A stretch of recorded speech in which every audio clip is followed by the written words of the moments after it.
So, welcome back sa ating pong YouTube channel, guys. So, dito, makikita po natin na meron po tayong welding. So, ang pang welding dito, guys, ito yung MIG Weld 250 Tech. So, ito siya, guys.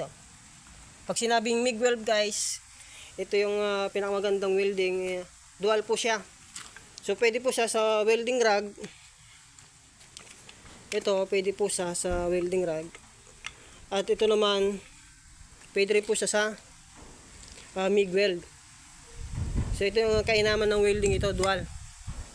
At dito, guys, napakaganda ito dahil MIG weld po siya at 250. At napakaganda talaga. At ito po, guys, ay pang heavy. Pwede rin po siya sa pang matagalan. Makikita natin dito yung bala ng kanyang MIG weld. So ito, guys, ito yung kanyang bala. Ito. So dito siya pumapasok. At dito na yung kanyang pinakabala. Ito na siya, guys. So napakaganda po ng MIG weld.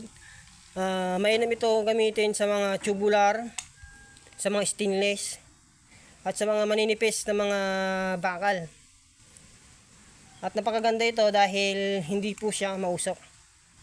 Pero kung makakapal, guys, naman ang ating wewieldingin, yung mga angle bar, yan, yung mga round bar na makakapal, ay ito ang gagamitin natin. Itong pang welding rod. So dual ito. So napakaganda itong welding machine. So kung gusto mo na hindi mausok, pwede itong yung MIG. Pero kung mas sanay ka naman sa welding rod, ito ang ating gagamitin. So ito, guys, na ito yung pinaka ground ng MIG weld. Ito, guys. Tatanggalin natin yung ground ng welding rod. Ayan.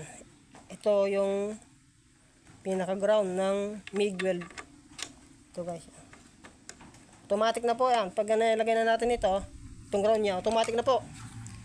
Kahit saan na po natin ikalabit. Kalabit natin sa mga bakal. So walang problema sa ground kasi nakarekta na po siya dito.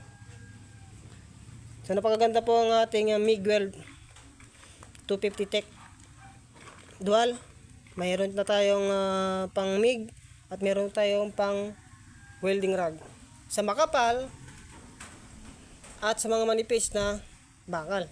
So ito, napakaganda. Bili na po kayo. Yun nga lang, guys, mayroon siyang kamahalan.